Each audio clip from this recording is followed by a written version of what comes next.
අයුබෝවන් සුබ දහවලක්. ඔබ එක්වන්නේ ජාතික රූපවාහිනී දිවාපවත් විකාශය සමගින් මම සංජීවනී නාවලගේ මුලින්ම අවධානය ප්‍රවෘත්ති ශීර්ෂ පාඨ වෙත.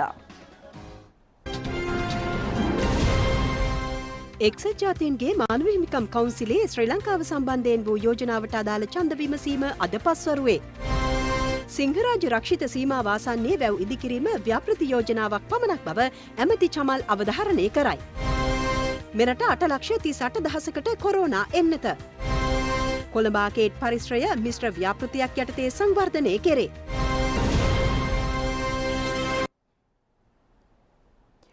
එක්සත් ජාතීන්ගේ මානව හිමිකම් කවුන්සිලය වෙත ශ්‍රී ලංකාවට එරෙහිව ඉදිරිපත් කෙරුණු යෝජනාවට අදාළ ඡන්ද විමසීම මෙරට වේලාවෙන් පස්වරු 2කට සිදු කෙරෙනු ඇති. ඡන්ද විමසීම පැවැත්වීමට නියමිතව තිබුණේ ඊයේ. ගැටලු කිහිපයක් හේතුවෙන් එය අද පැවැත්වීමට තීරණය කෙරුණා. මූලික කණ්ඩායමක් විසින් අදාළ යෝජනාව සභාගත කරනු ලැබුවා. එම කණ්ඩායමට බ්‍රිතාන්‍ය, කැනඩාව, ජර්මනිය, මලාවි, මොන්ටිනීග්‍රෝ සහ උතුරු මැසිඩෝනියාව අයත්. යෝජනාවට පදනම් වී ඇත්තේ ජගත් මානව හිමිකම් මහකොමසාරිස්වරිය ශ්‍රී ලංකාව සම්බන්ධයෙන් සකස් කළ වාර්තාවයි. එම වාර්තාව පසුගිය මාස කොමිසමට ඉදිරිපත් කෙරුණා. එහි ඇති අහිතකර බලපෑම් සම්බන්ධයෙන් ශ්‍රී ලංකාවට පක්ෂව රටවල් 21ක් අදහස් දැක්වුවා. වාර්තාවට සහාය වූයේ රටවල් 15ක් පමණයි. ශ්‍රී ලංකා රජයේ රාජ්‍ය නොවන සංවිධාන කිහිපයක් හා විදේශගත ශ්‍රී ලාංකිකයින් එක්ව යෝජනාව පරාජය කිරීමට වැඩපිළිවෙලක් සකසා තිබෙනවා. විදේශගත ශ්‍රී ලාංකිකයින් විවිධ මට්ටමින් මානව හිමිකම් කවුන්සිලයට මෙවර අදහස් දැක්වීම විශේෂත්වයක්. එම අදහස් දැක්වීම සිදු කෙරෙන්නේ ශ්‍රී ලංකාවට පක්ෂවයි. අවසන් ඡන්ද විමසීමේ ප්‍රතිඵලය කුමක්ද යන්න හා ඉන්දියාව වැනි රටවල් එහිදී ගනු ලබන ස්ථාවරය පිළිබඳව දේශපාලන විචාරකයින් දැඩි සැලකිල්ලක් දක්වනවා. සිංහරාජ රක්ෂිත සීමා වාසන්නේ වැව් ඉදිකිරීම ව්‍යාපෘති යෝජනාවක් පමණක් වන බව වාරිමාර්ග අමාත්‍ය චමල් රාජපක්ෂ මහතා පවසනවා. ලෝකයේ දුර්ලභ වැසි වනාන්තරයක් හා ජෛවගෝල රක්ෂිතයක් වන සිංහරාජය ආරක්ෂා කිරීම පිළිබඳව වාරිමාර්ග දෙපාර්තමේන්තුවට හා අමාත්‍යාංශයට පැහැදිලි අවබෝධයක් ඇති බවයි අමාත්‍යවරයා කියා සිටින්නේ. හම්බන්තොට වීරකැටිය ප්‍රදේශයේ උත්සවයක් අමතමින් පසුගියදා ගෙන් නිල්වලා යෝජනා ක්‍රමයට අදාළව තමන් කළ ප්‍රකාශය පිළිබඳව සමාජ මාධ්‍ය හා විවිධ පාර්ශවයන් නිර්මාණය කර ඇති සංවාදය පිළිබඳව කරුණු පැහැදිලි කරමින් චමල් රාජපක්ෂ මහතා නිවේදනයක් නිකුත් කර තිබෙනවා. 1936 දී රාජ්‍ය මන්ත්‍රණ සභාවට දොස්තර එස්.ඒ. වික්‍රමසිංහ මහතා විසින් ගෙන් නිල්වලා කළු ත්‍රිත්ව ගංගාද්‍රෝණි යෝජනා ක්‍රමය ඉදිරිපත් කර තිබුණා. ඒ මාතර හම්බන්තොට හා මොන්රාගල දිස්ත්‍රික්කවල ජනතාවට පානීය හා වාරි ජලය ලබා දීමේ අරමුණින් ඒ පිළිබඳව 1968 දී ශක්්‍යතා අධ්‍යයනයක් සිදු කළ අතර එතැන් සිට 2019 දක්වා පැවති සෑම රජයක්ම එය ඉදිරියට පවත්වාගෙන ගොස් තිබූ බව රාජපක්ෂ මහතා සිහිපත් කරනවා. වසර 90කට වැඩි දීර්ඝ ඉතිහාසයක් ඇති හම්බන්තොට සහ මොන්රාගල දිස්ත්‍රික්කයේ උඩුදුවා ඇති පානීය, ගෘහස්ත සහ වාරි ජල අර්බුදයෙන් පීඩා විඳින පිරිස ලක්ෂ 5කට අධිකයි. ගෙන් නිල්වලා ජල යෝජනා ක්‍රමය සැකසී ඇත්තේ එම ගොවි ජනතාවගේ ඉල්ලීමකට අනුවයි. ගින් නිල්වලා ජල යෝජනා ක්‍රමයේ අවසන් ශක්්‍යතා අධ්‍යයන වාර්තාව සැකසීමෙන් පසු සිංහරාජ රක්ෂිත සීමාවේ ඇති මාදුගැටේ ගම්මානය අසලින් ගලා බසින ගිංගගේ දකුණු යුර ආශ්‍රිතව මාදුගැටේ වැව ඉදිකිරීමට යෝජනා වී තිබෙනවා. නිල්වලා ගඟ ආශ්‍රිතව අම්පනාගල ගම්මානයේ ආශ්‍රිතව අම්පනාගල වැව ඉදිකළ යුතු බවටයි ව්‍යාපෘති විශේෂඥයින් යෝජනා කර තිබෙන්නේ. එම ආශ්‍රිත කලාපවල ජෛව විවිධත්වයට හා ශාක සංරක්ෂණයට ප්‍රමුඛතාව ලබා දෙමින් 2019 දී බලයට පත් වත්මන් රජයේ ව්‍යාපෘති වාර්තා අධ්‍යයනය කිරීමෙන් පසු මාදුගැටේ ගම්මානය සිංහරාජ රක්ෂිත සීමාවේ පවතින බැවින් ඒ පිළිබඳව දේශීය පරිසර ආයතන වලින් මෙන්ම එක්සත් ජාතීන්ගේ අධ්‍යාපන හා සංස්කෘතික සංවිධානයෙන් නිර්දේශ හා නියාමනයන් විමසන ලෙස අදාළ පාර්ශවයන්ට උපදෙස් ලබා දුන් බවයි චමල් රාජපක්ෂ මහතා සිය නිවේදනයෙන් පෙන්වා දෙන්නේ. ජල මූලාශ්‍ර ආශ්‍රිත වැසි වනාන්තර සුරැකීම පිළිබඳ රජය වගකීමෙන් ක්‍රියා කරනවා. තෙත්බිම් වනාන්තර පිළිබඳ එක්සත් ජාතීන්ගේ අධ්‍යාපනික හා සංස්කෘතික සංවිධානය මෙන්ම ගෝලීය පරිසර සංවිධානයන් සමග ඇති එකඟතාවන්ට ගරු කරමින් ජනතාවගේ අවශ්‍යතාවන් ඉටු කර ගැනීම සඳහා කැපවන බව චමල් රාජපක්ෂ මහතා සිය නිවේදනයෙන් කියා සිටිනවා. COVID-19 ප්‍රතිශක්තිකරණ වැඩසටහන යටතේ 8,38,355 දෙනෙකුට එන්නත් ලබා දී ඇතැයි වසංගත රෝග විද්‍යාංශය පවසනවා. එන්නත ඊයේ ලබා දුන් සංඛ්‍යාව 8,490ක්. එන්නත් කරණය අද සිදු කෙරෙන්නේ 54 වෙනි දිනටයි. එන්නත් කරන වැඩසටහනක් අද වැල්ලම්පිටිය කිත්තම්පහුව ශ්‍රී සම්බුද්ධරාජා විහාරස්ථානයේදී පැවැත්වෙනවා. එහිදී වැල්ලම්පිටිය ප්‍රදේශයේ වයස අවුරුදු 60ට වැඩි පුද්ගලයන් සඳහා එන්නත් ලබා දීමට නියමිතයි. මේ නොමිලේ දෙන එන්නතක් විශේෂයෙන් මේ රෝගෙන් ආරක්ෂා වෙන්න තියෙනවා. මේක මේ විදිහට බෙහෙත් එක නොගෙන හිටියොත් මේක පැතිර යාම වළක්වන්න බෑ. එතකොට ප්‍රතිකාරයක් තියෙද්දී ඇයි අපි මේක නොගෙන ඉන්නේ කියන ගැටලුවක් අපිට තියෙනවා. අපි ඔක්කොටම ආරාධනය කරනවා ඇවිල්ලා මේ එන්නත ලබා ගන්න. තවත් එන්නත් කරන වැඩසටහනක් පිළියන්දල හැඩිගම ශ්‍රී සුදර්ශනාරාම විහාරස්ථානයේදී ඊයේ පැවැත්වුණා. එහිදී හැඩගම ග්‍රාම නිලධාරී වසමේ සහ ස්වාරපල බටහිර ග්‍රාම නිලධාරී වසමේ වයස අවුරුදු 60ට වැඩි දහසකට පමණ එන්නත් ලබා දී තිබෙනවා. COVID-19 රෝගයෙන් මෙරට පූර්ණ සුවය ලැබුව පිරිස 87058 දක්වා ඉහළ ගොස් තිබෙනවා. එම ප්‍රතිශතය 96.18ක්. තවදුරටත් ප්‍රතිකාර ලබන පිරිසට 2905 දෙනෙකු ඇතුළත්. COVID-19 රෝගය වැළඳුණු තවත් 314 දෙනෙකු ඊයේ හඳුනා ගැනුණා. ඉන් 258 දෙනෙකු පෑලිගොඩ කොවිඩ් පොකුර ආශ්‍රිතව වාර්තා වූවන්. තවත් 40 දෙනෙකු විදේශයන්හි සිට පැමිණි අයයි. සෙසු 16 දෙනා බන්ධනාගාර කොවිඩ් පොකුරේ රෝගයෙන් සුවය ලැබූ තවත් 299 දෙනෙකු රෝහල් වලින් ඊයේ පිටව ගියා. COVID-19 පුද්ගල මරණ 5ක් ඊයේ වාර්තා වුණා. ඒ වැවුඩ නුගතලාව කඩවත බණ්ඩාරගම සහ ගාල්ල යන ප්‍රදේශවලින්. මියගොස් ඇත්තේ වයස අවුරුදු 68, 51, 80 සහ 78 වන වියේ පසු වූ දෙදෙනෙක්. මේ අතර අද උදේ 6න් අවසන් වූ පැය 24 තුළ සෞඛ්‍ය ආරක්ෂිත ක්‍රමවේද නොසලකා සිටි 5 දෙනෙකු අත්අඩංගුවට ගෙන තිබෙනවා. ඒ සම්බන්ධයෙන් මෙතෙක් අත්අඩංගුවට ගෙන ඇති සමස්ත පිරිස 3386ක්. අපවත් වී වදාළ ශ්‍රී ලංකා අමරපුර මහනිකායේ උත්තරීතර මහානායක අතිපූජ්‍ය කොටගොඩ ධම්මාවාසන හිමියන්ගේ ආදාහන පූජෝත්සවය පූර්ණ රාජ්‍ය ගෞරව සහිතව ලබන 25 වනදා පැවැත්වෙනවා. ඒ නිදහස් චතුරස්‍රයේදී.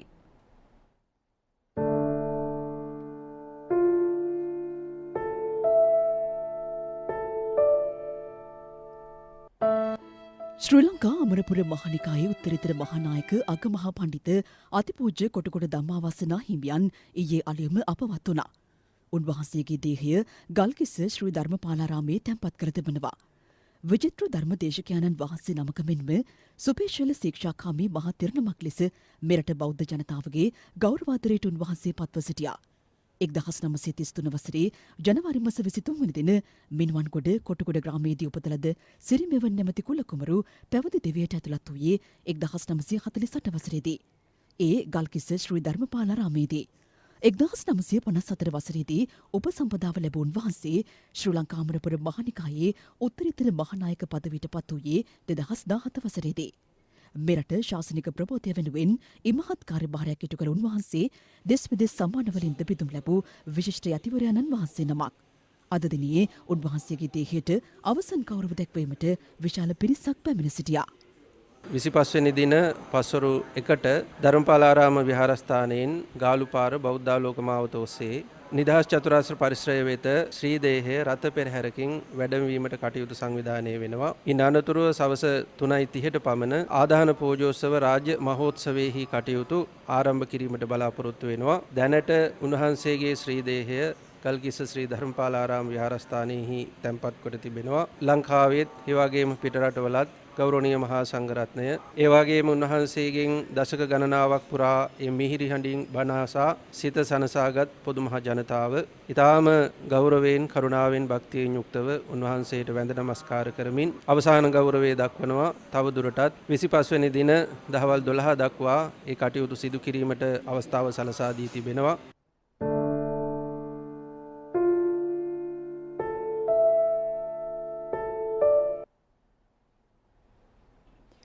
ශ්‍රී ලංකාවේ රුමේනියානු තානාපති වික්ටර් චියොච්ඩියා මහතා සහ විදේශ අමාත්‍ය දිනේෂ් ගුණවර්ධන මහතා අතර හමුවක් පසුගියදා සිදු කෙරුණා. ක්ෂේත්‍ර කිහිපයක පවත්නා ද්විපාර්ශ්වීය සහයෝගීතාව පිළිබඳ මෙහිදී අවධානය යොමු කෙරුණා. හමුව සිදු වූයේ විදේශ අමාත්‍යාංශයේදී.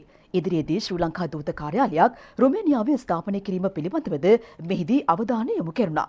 රැකියා අංශයේ පුළුල් සහයෝගීතාව ඉහළ නැංවීමටද අපේක්ෂිතයි. ශ්‍රී ලාංකික ශ්‍රමිකයන් රුමේනියාවේ ඉහළ ගෞරවාදරයට පාත්‍ර වී ඇති බවයි මෙරට රුමේනියානු තානාපති වික්ටර් චියොච්ඩියා මහතා පෙන්වා දුන්නේ. රුමේනියාවේ සිට ශ්‍රී ලංකාව සහ දකුණු ආසියාව කරා සංචාරකයන්ගේ පැමිණීම ඉහළ ගොස් ඇති බැවින් සංචාරක ක්ෂේත්‍රයේ සංවර්ධනය කෙරෙහි මෙහිදී අවධානය යොමු වුණා. යලිත් දිවාපුවත් කොළඹ ආකේඩ් පරිශ්‍රය පෞද්ගලික පොදු සහයෝගීතාවයක් යටතේ සංවර්ධනය කිරීමට රජය පියවරගෙන තිබෙනවා. ආකේඩ් පරිශ්‍රය අති සුඛෝභෝගී වෙළඳ සංකීර්ණයක් ලෙස දියුණු කිරීම තම අපේක්ෂාව බව නාගරික සංවර්ධන හා නිවාස අමාත්‍යාංශය පවසනවා. මෙම ගොඩනැගිල්ල වසර 10ක කාලයකට යටත්ව බදු ගිවිසුමක් යටතේ සොෆ්ලොජික් ආයතනයට ලබා දීමට නියමිතයි. කළමනාකරණය නඩත්තුව මෙහෙයුම් ගොඩනැගිලි භාවිතය ඇතුළු සියලු සේවා ඊට අයත්. ව්‍යාපාර සඳහා සුදුසු වාතාවරණයක් ඇති කිරීම හා මුදල් පාලනයද ඊට ඇතුළත් වන අතර ආකේඩ් පරිසරයේ කඩකාමර 42කින් සමන්විතයි. එලිමහන් උත්සව, ප්‍රමිති සහගත විවාහ මංගල උත්සව, සුකොපභෝගී හෝටල් වැනි ව්‍යාපාර රැසක් මෙහි ආරම්භ කරන බවයි එම සමාගම පවසන්නේ. තෙවසරක සැලසුම් සහගත වැඩපිළිවෙලක් යටතේ ආකේඩ් වෙළඳ සංකීර්ණය සංවර්ධනය කිරීමට නියමිතයි. මෙම වෙළඳ සංකීර්ණය පසුගිය යහපාලන ආණ්ඩු සමයේ නිසියාකාරව නඩත්තු නොකළ අතර එහි ව්‍යාපාරික හා ගුණාත්මක සේවාවද බිඳ වැටුණා. කළුතර පාලින්දනුවර ප්‍රාදේශීය ලේකම් කොට්ටාසේ බදුරලිය පැලවත්ත මාර්ගයේ අන්දරකුඩ හන්දියේ සිට ගුරුළු බැද්ද දෙහිපිටිය හරහා අතලේ හන්දිය දක්වා වූ කොටස කොන්ක්‍රීට් අතුරා සංවර්ධනය කරනවා. කුකුලේගඟ පිටාර ගලන අවස්ථාවල මගුරුගඟේ ජල මට්ටම ඉහළ යාම හේතුවෙන් මෙම මාර්ගය නිරතුරුව ජලයෙන් යටවනවා. එබැවින් ගම් වතුරට ඔරොත්තු දෙන ආකාරයට මාර්ගය සංවර්ධනය කිරීමට රජය තීරණය කළා. මෙමගින් පවුල් 2000කට පමණ සෙත සැලසෙනවා. තේ ඇතුළු වගා නිෂ්පාදන ඉක්මනින් වෙළඳපොළට ගෙනීමට එමගින් අවස්ථාව හිමිවන බවයි ප්‍රදේශවාසීන් පවසන්නේ. මාර්ග සංවර්ධන අධිකාරිය ව්‍යාපෘතිය මෙහෙයවනවා. සංවර්ධනය කෙරෙන මුළු දුර ප්‍රමාණය කිලෝමීටර 2.3ක්. වැය කෙරෙන මුදල රුපියල් ලක්ෂ 300ක්. රත්නපුර දිස්ත්‍රික්කයේ වීගෝවින් සඳහා බිත්තර වී ලබා දීමේ වැඩසටහනක් රජය ආරම්භ කර තිබෙනවා. ඒ සෞභාග්‍යයේ දැක්ම වැඩසටහන යටතේ. එහි ප්‍රථම අදියර ආරම්භ කෙරුණේ ඇඹිලිපිටිය මොරකැටිය ප්‍රදේශයේ පිහිටි බිත්තර වී නිෂ්පාදනාගාරයේදී. A 362 B 312 L 368 යන වී ප්‍රභේද ඉතා සුරක්ෂිතව සකස් කර මළුවල බහා සහන මිලට ගොවීන්ට ලබා දීමට කෘෂිකර්ම දෙපාර්තමේන්තුව පියවරගෙන තිබෙනවා. දිනකට නිපදවන බිත්තර වී ප්‍රමාණය වී බුසල් 200ක්. වලව කලාපයේ හා රත්නපුර දිස්ත්‍රික්කයේ ගොවීන් 20000කට පමණ මෙමගින් සෙත සැලසෙනවා. පානදුර නගර සීමාවේ පිහිටි විජේසූරිය මාවත රුපියල් ලක්ෂ 38ක වියදමින් කාපට් අතුරා සංවර්ධනය කෙරෙනවා. පළාත් මාර්ග සංවර්ධන අධිකාරිය විසින් ක්‍රියාත්මක කරනු ලබන මෙය දිවයිනේ මාර්ග ලක්ෂයක් සංවර්ධනය කිරීමේ ව්‍යාපෘතිය යටතේ ක්‍රියාත්මකයි. ඌවපරණගම පහළ අලගොල්ලව ප්‍රතිසංස්කරණය ඊයේ ආරම්භ කෙරුණා. වෙන් කර ඇති මුදල රුපියල් ලක්ෂ 45ක්. ව්‍යාපෘතිය මෙහෙවන්නේ ඉඩම් ගොඩ කිරීමේ හා සංවර්ධනය කිරීමේ සංස්ථාවයි. වැවෙන් පෝෂණය වන කුඹුරුවක්කර ප්‍රමාණය 130ක්. රුපියල් කෝටි 4ක වියදමින් ඇලහැර යෝදැල හරහා නව පාලමක් ඉදි කරනවා. සෙත සැලසෙන ගොවි පවුල් සංඛ්‍යාව 2500ක්. සමගිපුර හා සියඹලාව යන ගම්මාන දෙක මෙමගින් යා කෙරෙනවා. මාස 10ක් ඇතුළත ව්‍යාපෘතිය නිම කිරීමට අපේක්ෂිතයි. ව්‍යාපෘතිය ආරම්භ කෙරුණේ පාර්ලිමේන්තු මන්ත්‍රී අමරකීර්ති අතුකෝරළ මහතාගේ ප්‍රධානත්වයෙන්. ආයුර්වේද වටරවුම ආසන්නයේ බණ්ඩාරනායකපුර මාර්ගය අසල සිදු වූ රියානතුරකින් පුද්ගලයන් දෙදෙනෙකු ජීවිතක්ෂයට පත් වුණා. අද අලුයම 4:30ට පමණ මෙම අනතුර සිදුව තිබෙනවා. වැලිකඩ ගුවන් පාලමත් ආයුර්වේද වටරවුමත් අතර කලාපේ කොළඹ හදිසි ඇමතුමංශයේ පොලිස් නිලධාරීන් වාහන පරීක්ෂාවක නිරත වී තිබෙනවා. එම අවස්ථාවේ ඔවුන් කුඩා ලොරි රථයක් පරීක්ෂා කරමින් සිටියදී බත්තර මුල දෙස සිට අධික වේගයෙන් පැමිණි වෑන් රථයක් වාහන පරීක්ෂාවේ යෙදී සිටි පොලිස් නිලධාරීන් යට කරමින් අනතුරට පත් වුණා. එහිදී මාර්ග පරීක්ෂාවේ යෙදී සිටි උප පොලිස් පරීක්ෂකවරයා සහ කුඩා ලොරි රථයේ රිය සහායකයා මිය ගොස් තිබෙනවා. වෑන් රථයේ පැදපු රියදුරා අත්අඩංගුවටගෙන තිබෙනවා. නුවරඑළිය හැටන් ප්‍රධාන මාර්ගයේ තලවාකලේ ඩෙවෝන් ප්‍රදේශයේදී ත්‍රිරෝද රථයක් හා ලොරි රථයක් මුහුණට මුහුණ ගැටීමෙන් සිදු වූ අනතුරකින් කාන්තාවක් ජීවිතක්ෂයට පත් වුණා. තවත් කාන්තාවක් තුවාල ලැබූ අතර ජීවිතක්ෂයට පත්ව ඇත්තේ නානුවේ ප්‍රදේශයේ පදිංචි 25 හැවිරිදි තරුණියක්. ත්‍රිරෝද රථයේ හිරිදුරාට නිින්ද යාම හේතුවෙන් මෙම අනතුර සිදුවන්නට ඇතැයි පොලිසිය සැක පළ කරනවා. ජාතික යෞවන නාට්‍ය උළෙල මරදාන ටවර් හෝල් රඟහලේදී මේ දිනවල පැවැත්වෙනවා. ජාතික තරුණ සේවා සභාව 41 වන වරටයි එය සංවිධානය කරනු ලැබුවේ. ජනිත පත්මශ්‍රීගේ හිතුමතේ ආදරේ නැමැති දිගු නාට්‍ය ඊයේ ප්‍රදර්ශනය කෙරුණා. එහි ප්‍රධාන ආරාධිතයා වූයේ ශ්‍රී ලංකා රූපවාහිනී සංස්ථාවේ අධ්‍යක්ෂ ජෙනරාල් අජිත් නාරකල මහතායි. පසුගිය 16 වෙනි දින ආරම්භ කෙරුණු ජාතික යෞවන නාට්‍ය උළෙල ලබන 26 දක්වා සෑම දිනකම පස්වරු 6:30ට ප්‍රදර්ශනය කරනවා. ලංකාවේ කලා ක්ෂේත්‍රයේ අංකුර කලාකරුවන් දායාද කිරීමේ ආගමෙන් දායාද කිරීමේ මධ්‍යස්ථානයේ හැටියට ජාතික තරුණ සේවා සභාව අපිට හඳුන්වන්න පුළුවන්. ජාතික තරුණ සේවා සභාව අපේ රටේ මිලියන 4ක පමණ තාරුණ්‍ය වෙනුවෙන් වගකීම් ප්‍රධානම රාජ්‍ය ආයතනයේ හැටියට ඒ වගේම රටේ තාරුණ්‍යයේ දක්ෂතා එළිදක්වන ඔප්නම් වන සහ තාරුණ්‍ය සමාජගත කරන නිවැරදිව සමාජගත කරන රාජ්‍ය ආයතනයේ හැටියට 41 වන යෞවන සම්මාන උළෙලේ යෞවන නාට්‍ය උළෙල කරා එන්නේ අපේ රටේ කලා ක්ෂේත්‍රයට මහා මෙහෙවරක් ඉටු කරනවා.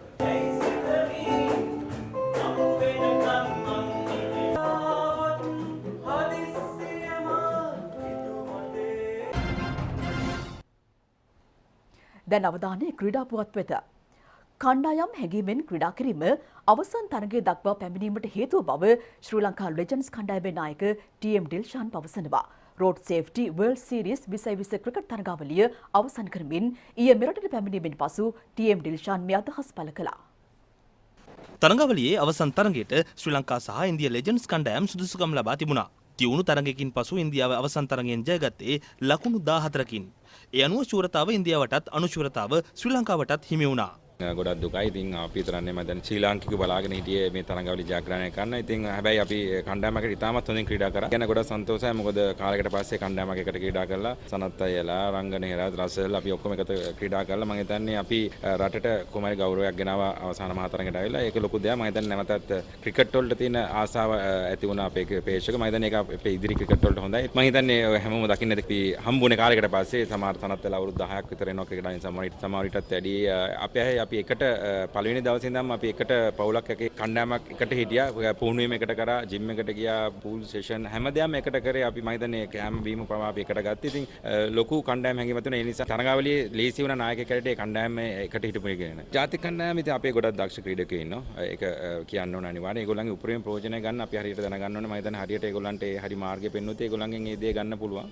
අපි හිටපු නායකයෙක්ට දුකයි දැන් තියෙන තත්ත්වය. හැබැයි අපිට කරන්න පුළුවන් උපරිම දේ අපිට ඕනෙලාක අපි ලෑස්තිලා ඉන්න ඒගොල්ලෝ වෙනුවෙන් කරන්න. මම හිතනවා අපේ ක්‍රිකට් හදලා ගන්න පුළුවන්. හැබැයි හරි සැලැස්මකට හරි මාර්ගයකට ඒගොල්ලෝ යොමු කරනවා. හොඳ තරඟාවලියක් නිමා කරන්න පුළුවන් වුණා. අවසාන තරගයත් ලකුණු 10කින් 12කින් වගේ තමයි අපි පරාජයටපත් වුණේ. ජාතික කණ්ඩායමේ මම හිතනවා හොඳ ක්‍රීඩකයෝ ඉන්නවා. ඩිල්ෂාන් කිව්වා වගේ. ඉතින් ඒ ක්‍රීඩකයන් අපි කල්පනාකරණය කරලා හරි තැනට ගෙනල්ලා අපි එයාගෙන් උපරිම ප්‍රයෝජනය ගන්න ඕනේ. ඉතින් ඒක බැරි වෙන්නේ නැහැ. ඒක පුළුවන්. අපි දන්නවා මේ වෙලාවේ යම් කිසි තැනකට ටිකක් පල්ලෙහාට වෙලා තියෙන ලංකාවේ ක්‍රිකට් එක. ඒක උඩට ගේන්න ඕනේ. උඩට ගේන්න තමයි හැමදේම කරන්නේ. ඉතින් අපි මේ ජයග්‍රහණය කරේ ශ්‍රී ලංකා ක්‍රිකට් එක පල්ලෙහාට දාන්නවත් එහෙම දෙයක් හිතලා නෙවෙයි. අපි මේ කරන හැම දෙයක්ම කරන්නේ ශ්‍රී ලංකා ක්‍රිකට් තව තවත් උඩට යන්න ඕනේ කියන චේතනාවෙන්. ඒක තමයි අපේ බලාපොරොත්තු. එකමුතුවක් හැටියට තමයි මේ කියන්නේ තනි තනියෙන් කරන්න අමාරුයි. ක්‍රීඩකයොත් තනි තනියෙන් ක්‍රීඩා කරලා වැඩක් වෙන්නේ නැහැ. ක්‍රීඩකයොත් කණ්ඩායම් හැඟීමකින් තමයි ක්‍රීඩා කරන්න ඕනේ. ඉතින් එහෙම කරොත් මම හිතනවා අපේ ක්‍රිකට් ක්‍රීඩාව ඉහළට යන්න ඕනේ. ඒ සමගින් අප දිවා පුවත් විකාශයෙන් සමගන්නවා. පසු 1:55 සිට යළිත් පැයින් පේ පුවත් විකාශය බලාපොරොත්තු වන්න. ආයුබෝවන්